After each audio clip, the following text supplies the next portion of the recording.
They divided the family into two. My brother and I were left with my dad, and my mom went with the other children. Now, for us, it was very difficult because being away from your mother is very, very hard. But I think the most difficult part was because my dad then became a serious alcoholic. As a journalist, I had an opportunity to interact with all manner of people. I had an opportunity to go places, to really experience the career in a very, very special way. And that is where my career in communications began. Hi, my name is Reverend Carole Kiamah, and these are Thoughts of a Shaken Pastor, Season 4. In this season, we're talking about success. Is it possible for you to be a Christian and successful and still hold on to your faith? Now, I know I've introduced very many people, but today I want to introduce to you my sister from another mother. I have known Sylvia for many, many, many years, and it's such a joy to be able to introduce you and to do this interview with you. Welcome.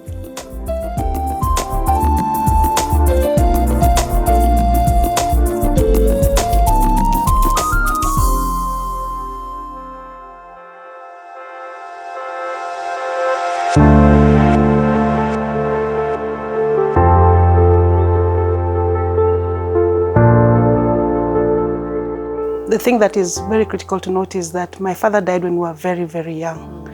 And at the time when my father died, our last born brothers were only 4 years old.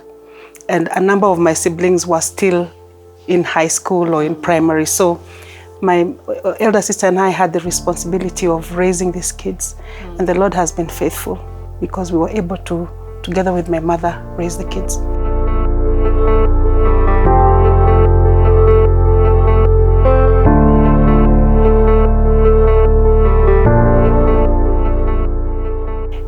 Aside from that, my mom is one of those mothers who had so many kids living with us. So our family is 8, but we have a very, very big extended family. How you've been picking siblings along the way, yes, including myself. Correct. So did you grow up in the city or did you grow up in the village? So I grew up partly in the city and partly in the village. What happened was initially we were born, the 4 of us were born in the city. And at that time, my dad was doing well, my mom was doing well. So I would say we were born in a fairly good middle-class family. My mom had a job as a nurse, and my dad was the head of the cleansing section. He was in charge of keeping Nairobi clean. Wow. And he did a very good job, not like these days. So at one point, something really went wrong in our family, and my parents parted ways. And that is when things became very difficult because they divided the family into two. My brother and I were left with my dad, and my mom went with the other children. Now, for us, it was very difficult because being away from your mother is very, very hard. But I think the most difficult part was because my dad then became a serious alcoholic. And I always empathize with children who have alcoholic parents because it is something out of this world. Because what happens when you're an alcoholic parent is, number one, you don't show love to your kids. And number two, you don't care about whether they've eaten, whether they are doing well in school or whatever. So in that season, I was in primary school then, and my brother and I were in primary school. We had the most terrible life because number one, our dad got a mistress who lived in Kibra and who was a brewer. So we would be called all the time. He's drunk too much. We have to go and pick him up. It was a very, very difficult season where my brother and I we didn't know whether we were going to eat a meal or not. Most of the time there was never food in the house. And we were mostly fed by our neighbors. And at the end of the day, it was quite tough going through that primary school phase without a mother. But I was so glad after some time my parents then reconciled. So then at that point we now moved to the village, which was a much better life than what we lived here in Nairobi. Okay. Yeah. Then by this time you're in high school? By this time I was in high school. And high school was great. High school was great because, you're in boarding school, so most of the time you don't go through the challenges that you go through when you're living with a parent who's alcoholic. But Carole, let me tell you something. People talk about hunger, and some people do hunger for losing weight. But when you have nothing to eat, I look at the pictures coming out of Turkana and Pokot, and I see exactly what we went through, where you'd go for 3 days without a meal, and just hoping and praying that somebody will feel mercy on you and give you something to eat.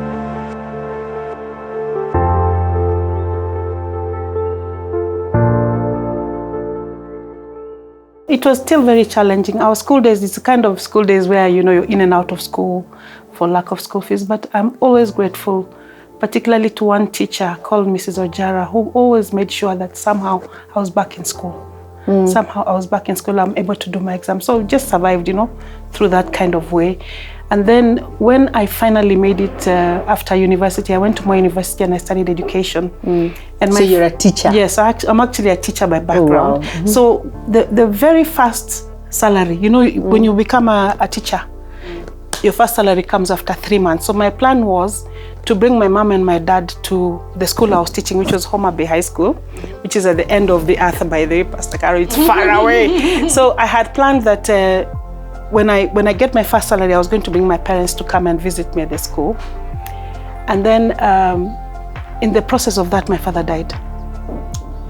It was very, very shocking because I really, really had wanted them to see that at least I've become an independent person and I'm standing on my own 2 feet. And I remember I was at the music, we had gone for drama festival. I used to be a literature teacher, so taking the kids to nationals for drama festival. And I got the call when I was there and I was just devastated. So when I came back from the funeral, you know, I had bought a bed, a mattress, you know, and as a teacher, that was a very big sacrifice, having earned only 3,000 shillings. So buying a bed, a mattress, and setting up the room for my parents. And then my father died. So when I came back to Homa Bay, I couldn't stay. I just found myself picking my bag. I packed a bag and I came to Nairobi. I didn't know what I was coming to do. It was the Lord leading me, because when I came to Nairobi, School of Journalism announced the intake, and I ended up going to School of Journalism, and I now ended up as a journalist.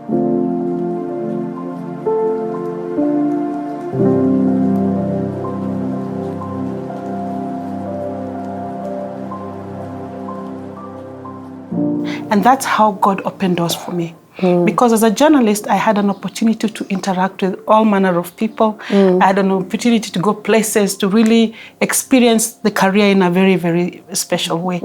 And that is where my career in communications began. Because it was that career as a journalist that built the foundation for me to become a serious public relations communicator later on.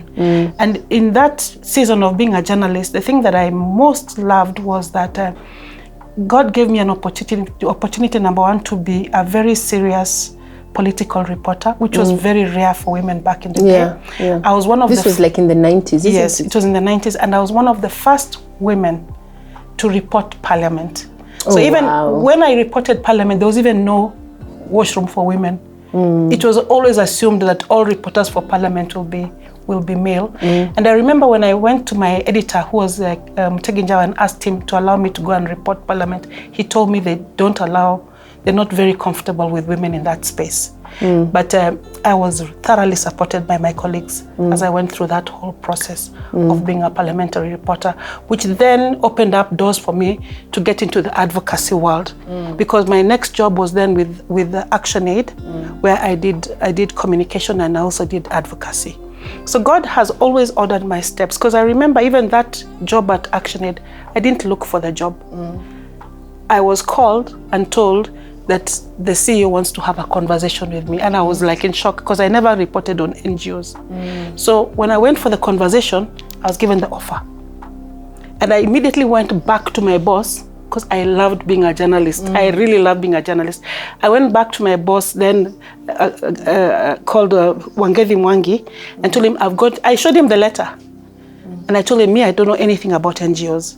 So he then told me, he then sent me to Tom Mushindi, who used to work a little bit with NGOs. So Tom then told me that ActionAid is a serious organization and I should take the job. But even when I took the job, Wangethi gave me an opportunity for 3 months to determine whether I was going to work there or come back. As a journalist. That time you were working for Nation. I was working for Nation, and the guy was so gracious to me.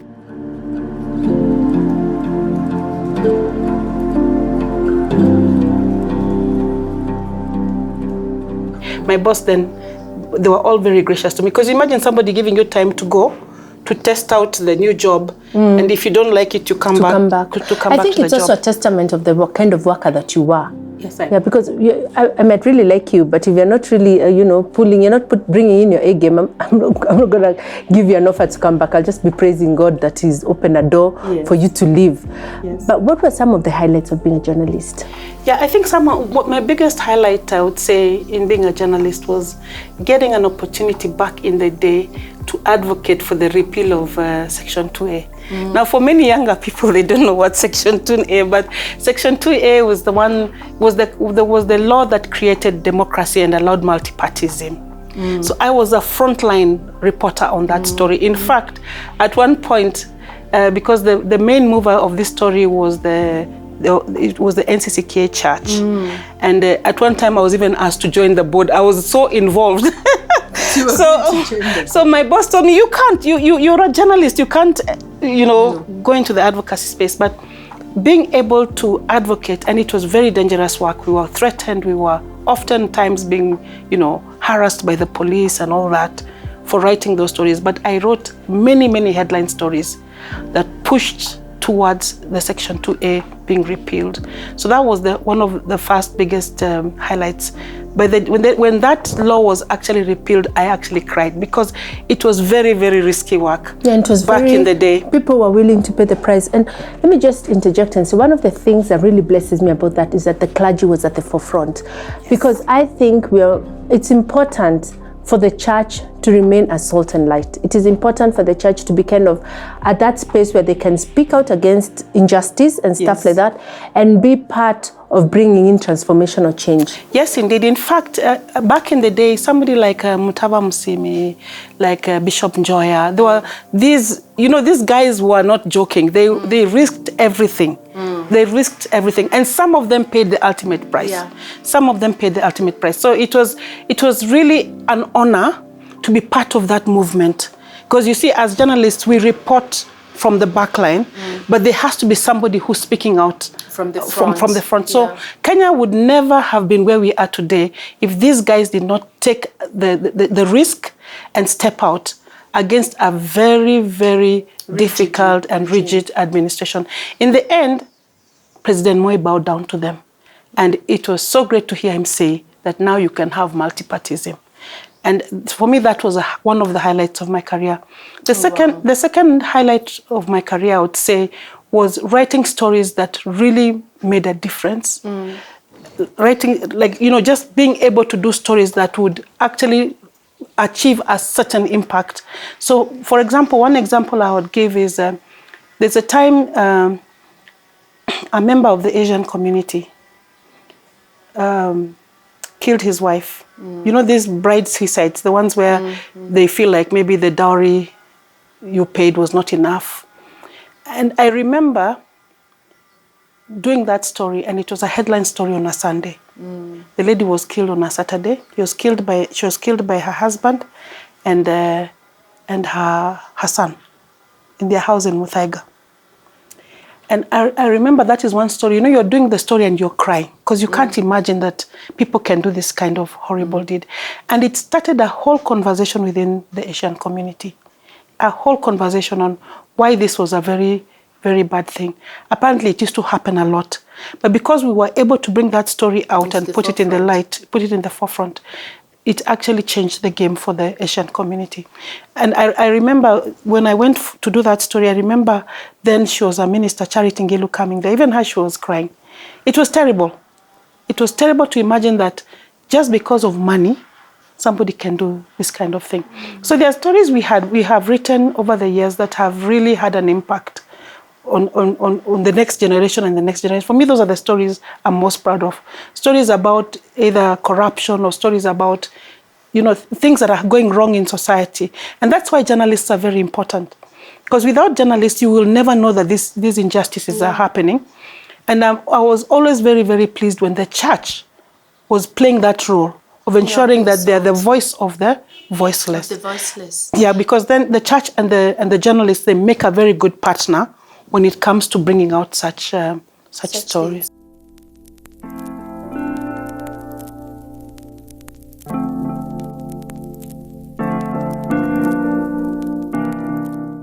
I came into faith around 1994. By then I had already been a journalist for some time. And I had experienced a lot as a journalist. You know, when you're a journalist, you come straight face to face with very, very difficult challenges. For example, one time I went to Tanzania. There was a ship that had sunk. And we were sent 4 journalists from Nation. In fact, we were flown there. And when we first went there was nothing. You know, when a ship sinks, the first day you see nothing. So I was like, this is not even what kind of story is this? And then the next day, when we woke up, all the bodies were floating. Thousands of bodies. And I was the only lady journalist. So I remember I was so shocked because when a body sinks in the salty waters, it comes out black. And bloated. So I started crying, and we were with this photographer, a very famous photographer called Sam. Sam told me, Maliza kulia no andike story, ukubuke you have 4 pages to fill, so can you finish crying araka upesi? And I was so touched. And one thing that really touched me was when we went to the hospitals and we saw how the Tanzanians reacted to this whole incident. They came to the hospitals bringing food, bringing blankets, bringing anything that they could bring for the people who had been rescued. And they showed this whole brotherly spirit that I had never seen in Kenya. And I remember after that incident is when I became a believer, because I saw with my own eyes some suffering that I had never seen. You know, on the mass scale of it. That's actually what made me realize I need to give my life to Christ. Because I saw, I was like, can you imagine these guys were just happily on the ship going to Mwanza. And then all of a sudden the ship sank. And they were all, the whole battalion, no more. So one of the things that it taught me is the importance of being ready for any situation. Because as we live our day-to-day lives, anything can happen. We need to be ready, because anytime the Lord can call us home, are we going to be ready for that moment? And that for me was the question. As a journalist, you know, journalists can be very skeptical about faith. Then that very day, I realized that I needed God more than ever. Because even sitting in that situation and seeing the families and how they were affected, it was really difficult. The same thing that happened with the bomb blast, because I also covered the bomb blast. And you get to a situation where you've seen a lot as a journalist because you're at the front line. And then you realize in all that situation, you need God. It's only God who can help the country, the people, the families come out of the situations that they face. Yeah, wow. And then here you are, you're a journalist, like you said, journalist. You're young, you're single, you're making money, you're becoming known. Yes. Because those days, you know, maybe in this space of when people are doing a lot of social media and everything, you may think getting a headline is something small, but there was a time being a headliner meant you were really, you were really good. You were almost at the top of your space as a journalist. And ideally, I studied media, but I never, ever thought of becoming a journalist. Yes. Maybe I'm in my space now. Yes. You know, I'm in my space now. But how did you incorporate your faith in that space where people, I think the artistic space, whether it's writing or singing, or it can be very difficult. I think it's very skeptical and it's very almost narcissistic. Yes. You know, it's about us and feeling good and about, you know, the team. And here you are, maybe before story, after story, you guys are going for drinks and now you can go. Guys want to hang and you can go. And, you know, just how were you able to live your faith and still, the people didn't start looking down on you as a journalist. They didn't like, you know, it didn't rain on your parade. I can tell you it's very, very difficult to be a believer in that space. Number one, the whole attitude, generally speaking, the journalists generally look at things with a certain worldview that is very different from the one that you would look at it from as a believer. Number two, there's so much temptation. Temptation in two fronts. Number one, you're always around alcohol and happy times, because journalists are ever being invited for celebratory events. So wherever you go, there's either food, there's alcohol, there's fun, you know? So being able to be true to yourself is also very challenging. And the third thing, as a young lady, back in the day, it was very, very difficult because there were very few lady journalists. Like in Nation Media, on the news desk, we were only 2. And then there was one lady on the Taifa desk.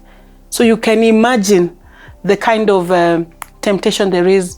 You're being chased left, right, and center, be it by parliamentarians. And almost like people assume, with all due respect to journalists, like you're easy. Yes, like that's assumption. Easy prey. Yeah, so one of the things that we decided, me and my best friend Jacinta, was we were going to do things differently. And we decided that this we're not going to be an easy prey for anybody. And number 2, we made it a point also that any new girl who was coming, like the girls who would come as interns or the girls who came after us, we always made it a point to let them understand how the media works. The media is a difficult place for a young lady.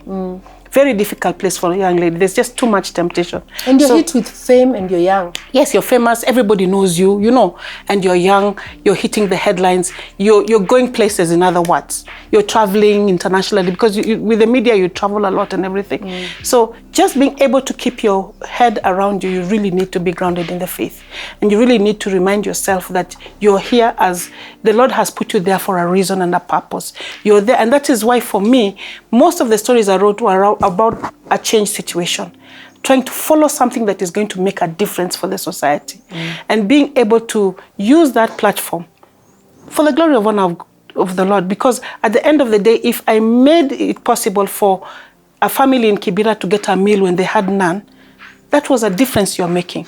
So being able to see that you're not the end, the glory doesn't come to you, but the glory comes to God. And I think that is the most difficult thing, that when you become a celebrity or you're very well known as a journalist, that becomes the challenging thing. How do you keep yourself under, still focused on God, even as you do all this work? It's not an easy thing, by the way. And I always commend all journalists who are still able to keep their faith, even in the situation. Because you're also faced by very powerful forces, people who can make or break. People can even make a decision on whether you will continue to live, whether you'll be able to put food on the table. I mean, that's the reality. And actually, the work, I actually believe that the reason why I left the journalism was because of getting threats. When you write certain stories, you have to disappear for a few days because, you're being looked for by that. Back then, it was called CID. You're told, the CID guys are looking for you because you've written story X. The good thing was, in Kenya, things always change quickly. So if you stay under the water for 3-4 days, my sister another story comes up. A bigger story comes up and they forget about you. But you can 7-day cycle. Yeah, you can imagine the risk we took. Because I remember particularly writing one story about a politician who I shall not name. And this politician had people come and picket us. They actually came and demonstrated outside Nation with what are they called, banners with our names on it. And that evening, when we were going home with Jacinta, we lived together at the time, we were actually chased by a group of supporters of that politician begging for our blood. So we just jumped into the nearest bus we could find, But you can imagine your life being put at risk because of a story you've just written. Because of truth. Yeah, and it was just a true story. So the thing that I learned being a journalist was that you just have to be very dedicated and committed. It is actually a difficult job because every time you put your pen to paper, there's somebody who disagrees with what you're writing. Yeah. But at the end of the day, you're there to tell the truth and you're there to defend the truth and to make sure that Kenyans are in the know of what is happening. But you see, I thought my life was dangerous as a journalist until I went into advocacy. Because when I went to work at ActionAid, we were also doing some serious advocacy. And I remember one time we did a story about a company that is a mining company in what do you call it? Kwale. And this mining company, they had taken over the land of farmers without even telling farmers that they had actually a lot of very valuable minerals under that land. So they had paid the farmers like 100,000 and taken the land. But the farmers were not informed that actually that land had minerals. And these guys were going to extract the minerals. So we actually took up the advocacy and managed to get the land back for the farmers. But I can assure you through that process, there was a lot of threats as well. And a lot of very difficult times for us in the organization. So one of the things that I really enjoy doing advocacy because you pick an issue that is going to make a difference to the ordinary mwananchi. But there's a very big risk behind it, yeah.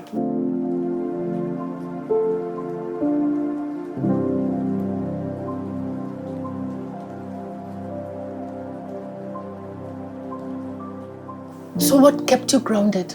What kept you grounded? What kept me grounded is, number one, my background. When I think about where I came from and the things that we suffered, for example, when I'm working on issues of food security and hunger, I'm not working at it as a job or as a technical issue. You're working on it from a point of knowledge. You actually went through that situation. When I'm working on issues of education, it's not that when I'm talking about the need of children to be supported to go to school, I'm not talking about it from a theoretical point of view. I was that child who suffered so much when I was in school.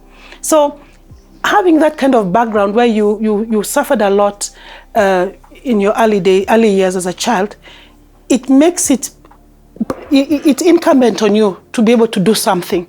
So whatever I am doing, whether it is pushing for a certain agenda, and even now in my role as PRSK, thinking about how do we use our professionalism to make a difference to the world. At the end of the day, we are here, yes, we're here to make money, we're here to do well, but at the end of the day, what are you leaving behind? This is a question I ask myself every day. What is it that you're doing that is going to make a difference for posterity? When people talk about me when I'm gone, what are they going to say? What are they going to say about me when I am gone? And that is why, Pastor Carole, I have, over the course of my life, really tried to support children from disadvantaged families. Yes. Because see, at the end of the day, if you give a child from a disadvantaged family a chance, it is very, very clear that that child will support their entire family. I have children that I have supported who have lifted their families to places that you cannot believe. Yeah. So being able to recognize that you're here for a reason. And for me, I believe the reason why God put me on this earth is to make a difference to disadvantaged families. And that is why I am on so many boards. I'm on so many boards for organizations that are doing something to make a difference.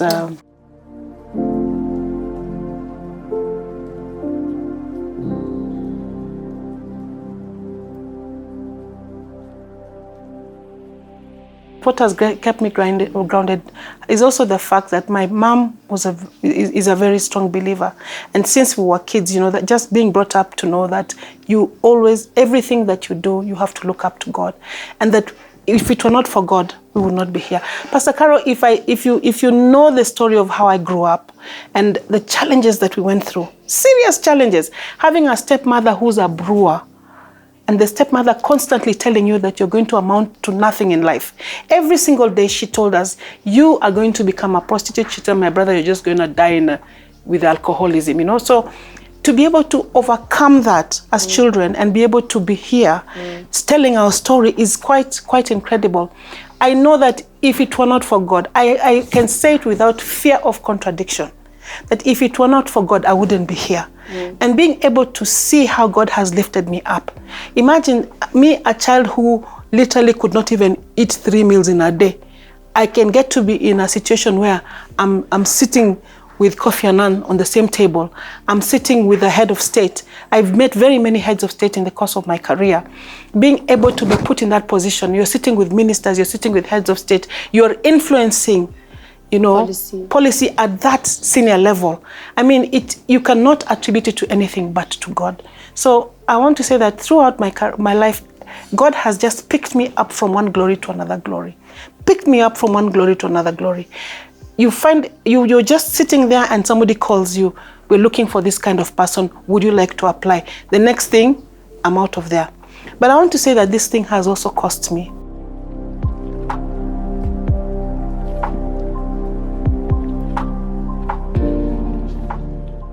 So I have had occasion to go for interviews where you're asked questions that border on your faith.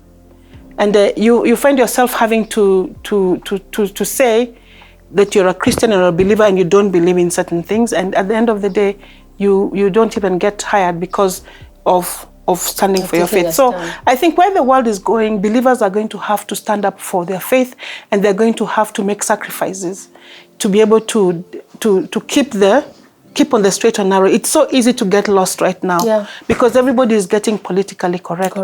And And for you as a believer, for me, things that I really believe in is, one, honesty is very important. Number two, you have to be real and authentic to yourself and what you believe in. What are your values? What do you believe in? It's real and authentic to your values. And number three, always bear in mind at the end of the day, we are here for a reason. Wherever the Lord has placed you, you're there for a reason. And how are you using that platform to impact for Christ?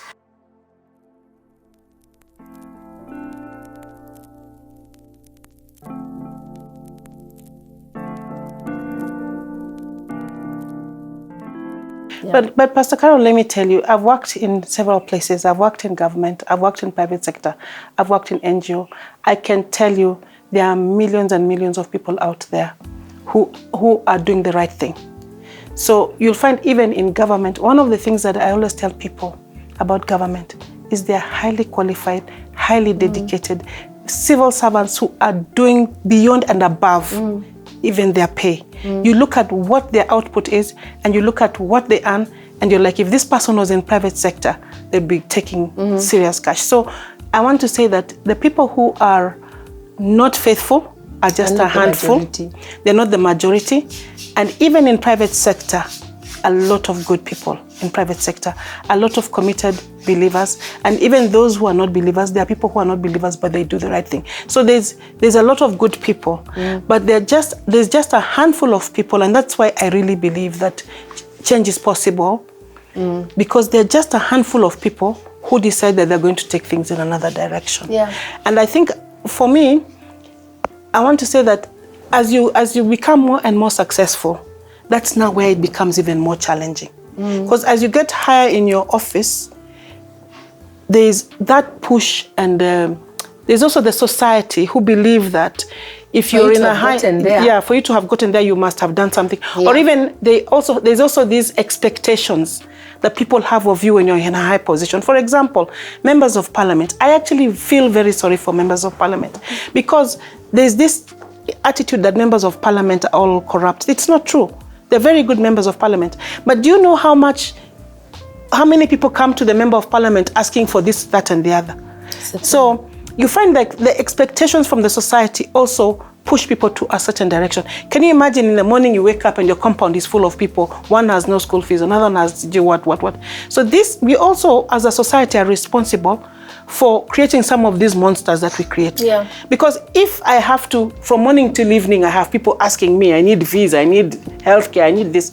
Really, that is pushing it too far. So as much as there are so many people of faith, even within parliament, even within, these people face a lot of challenges. And I want you to know that if you can see a member of parliament who is standing on their faith, that member of parliament should be really commended, because it is a tough journey. It is a tough journey with tough expectations. People expect you to drive the big car. People expect you to live in a big house. And to always come through for them. And then to come through for them when they have problems. Where is the money coming from? That's the thing. Yeah. But throughout my career, I am telling you, Pastor Carole, I have seen people who stand up for their faith. I have seen people who are faithful even in the worst of situations, and people who are just fighting to go to heaven and are not looking at what is happening. So I am full of a positive attitude that even with the circumstances, even with the situations we are facing, that you can stand up and just focus on Jesus and focus on where we're going.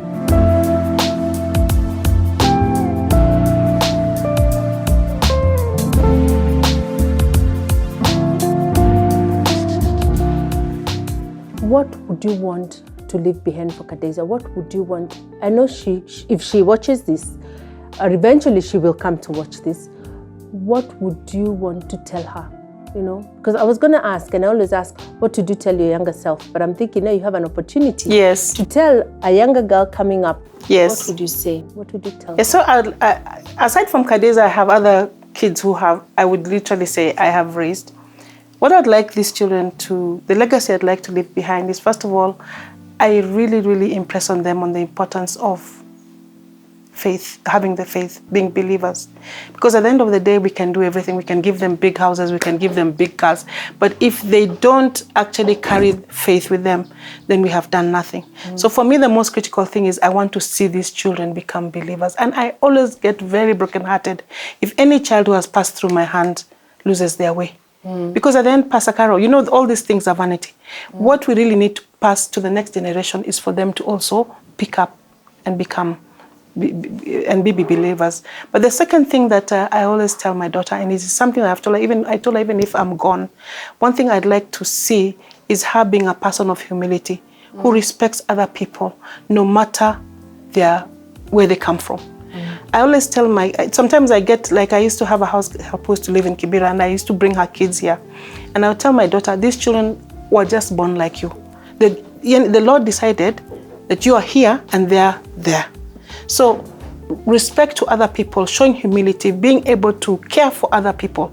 Because at the end of the day, this generation, people are so selfish, you're always thinking about yourself. But who is going to care about the disadvantage when we're gone? Who's going to care that there are children who have no food or they can't go to school? Or the children, what we went through? Who is going to be that person who is going to care for those kids? So I would like to see the next generation being brought up to care about other people, and especially those who are disadvantaged in society. To be able to say, okay, I have 2 slices of bread. When you go to school, there's that child who doesn't carry break, and you can share your break with that other child. That's where it starts. That's where it starts. If they can share the little when they are young and they share the little that they have, give out clothes to those who don't have, be able to do things for others. Then as they grow up, as they become successful, as they become CEOs and all those big things that we want them to be, they'll be able to be responsible citizens. So for me, I'd like 2 things. One, my child to grow up as a believer and a true messenger of the gospel. And number 2, to care about other people. If I'm able to achieve that, I think I'll have succeeded as a parent. Amen. Yeah. Amen. Through your journey as a teacher, a journalist, an advocate, not an advocate, but an advocacy person. I don't know what you call it. Yeah, an advocate, yeah. Yes. And now, you know, at the helm as a CEO, what would you have done different? Wow. What would I have done different? Number 1, I think I would have perhaps become a believer at a younger age. It would have avoided so many heartaches and problems that you have when you're in the world. Number 2, I would have been more strategic in the way I supported people.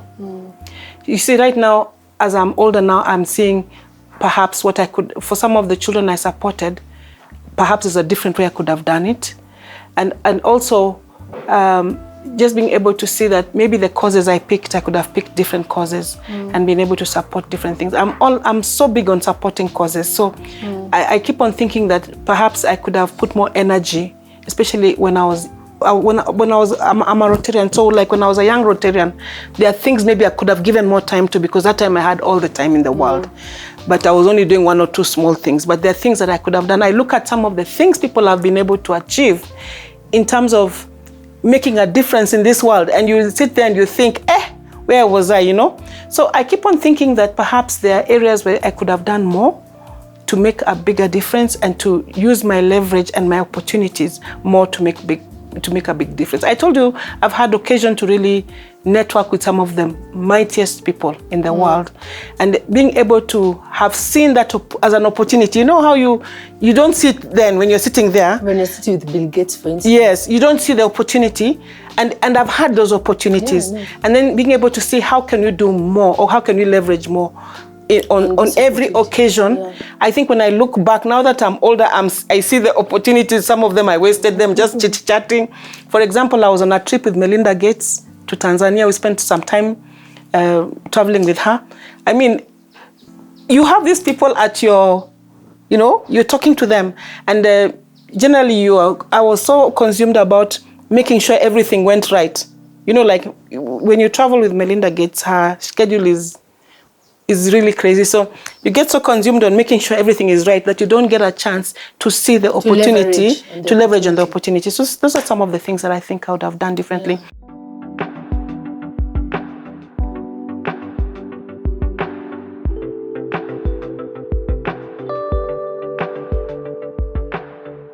Recently, like 3 years ago, I got on a board of an organization that deals with children abuse issues.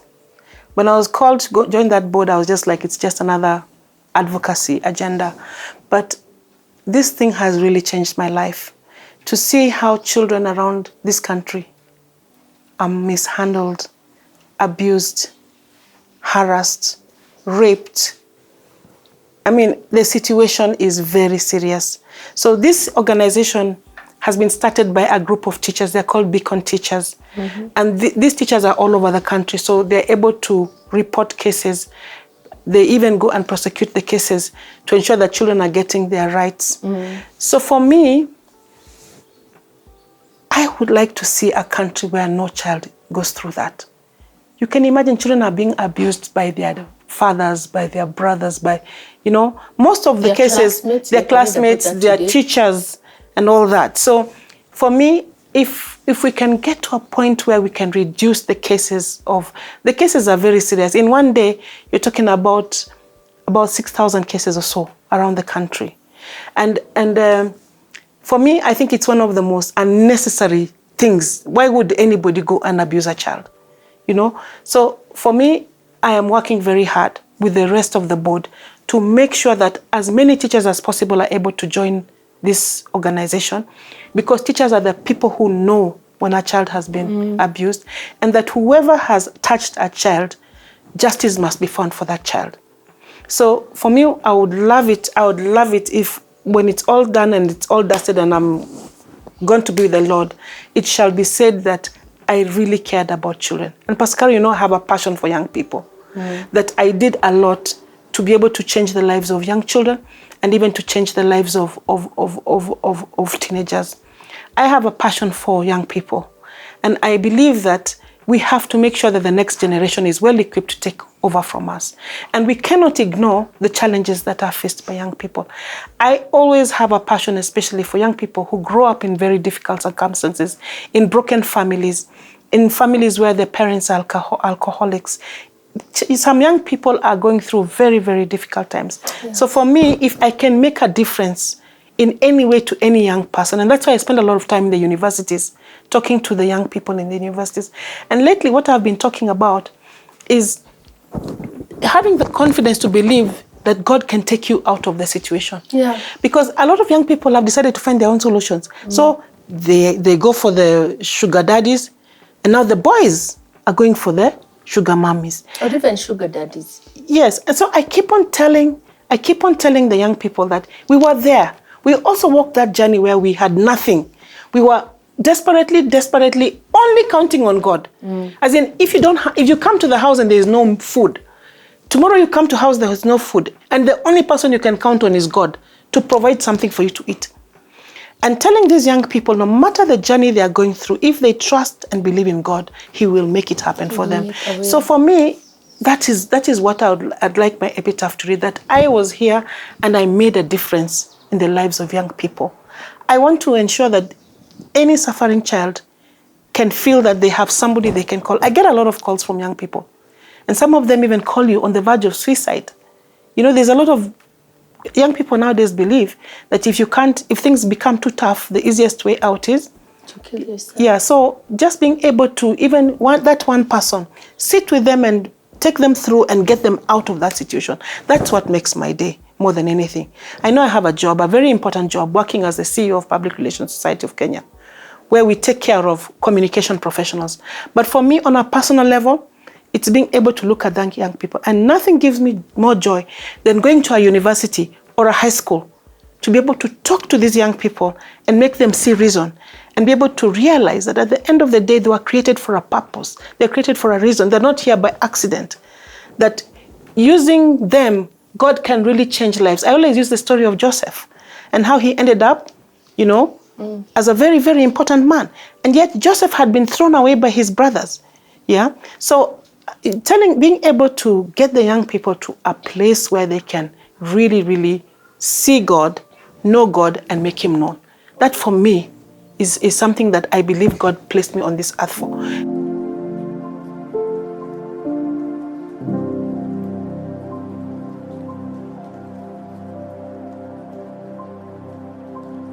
Yeah, so I work as the CEO of the Public Relations Society of Kenya, an organization that brings together communicators and PR practitioners from both public sector, private sector, and even the development sector. And public relations is about reputation management. It's about ensuring that you secure the reputation of the organizations that you serve. So our members are involved in developing and executing communication strategies, in supporting organizational brands to grow, in ensuring organizations are participating in CSR, and making sure that organizations are also having a social impact. At the end of the day, we have more than 4,000 members, and these 4,000 members come together, number one, for fellowship, but also just to grow as a group, as people who are working in the same profession. And in fact, interestingly, we've just come back from Mombasa, where we had our annual summit. And this year's summit, we made it the East Africa PR Week, and we had participation from all the 7 countries within the region. So I'm very, very pleased that God not only gave me a chance to be in this career, where I believe that through him we have impacted lives, working with colleagues across Africa, but also given a chance now to lead this very important organization that is really driving a change agenda within the sector. One of the things we're doing right now is we are advocating for a bill that will ensure that this public relations is actually respected as a profession. Yes. And that people who work in communications can actually be, looked upon as a profession, just as people do lawyers, accountants, and others. Yes. Wow. Yes. So you want there to be a public relations bill, like a community, the way you have, certified public accountants. Correct. Certified public relations. Yes. So we'll actually be certifying public relations and communication practitioners. You will not be able to practice. So I'm warning you to join us right now, Pastor Carole. You will not be able to practice PR and communications without getting certification from us. So we will be able to protect the career and ensure that it grows. But we also do a lot of training and capacity building in areas where people need to improve their skills. So about 50% of our work is around skills building. And I think it's important. And I just want you to know that I'm actually a member of the organization and I have a certificate. Oh, good. Thank you very much. Because I think it's important for you to have a right to speak and to keep sharpening your soul. And even as a pastor, I'm still a communications person. Yes. And I'm very aware of that, and that is important. And so if you're watching me and you're just saying, but I'm a preacher, or you're involved in communication at whatever level, I think it's really important for you to be certified and for you to develop your skill capacity. And again, if it's something that you'd be interested in pursuing further, just comment at the session and we will let you know how you can partner with PRSK. Yeah, when you still don't have to go to college. Yes. Yeah. Yes, it's right to the right time. But what is also critical, actually, you've just mentioned a very important thing, that even as preachers and people who are involved in ministry, communication is very, very important. And a lot of people take it for granted. But one of the things that I would like all the preachers to know, that communication is a science as well as an art. So there's a method to this whole process. Yes. So if you're looking at your own communication skills or looking at improving your brand and your visibility as a church or as an institution, we have professionals that can work with you to be able to make things better. Some of the biggest brands in the world are the brands that have been able to identify and bring on board communication experts. So as a church, you should be having a media team, as ROG has. But beyond that, you should also be thinking about, how is your church branded? How is it communicating? What do people think about when they see your logo? What do people think about when they see your pastors?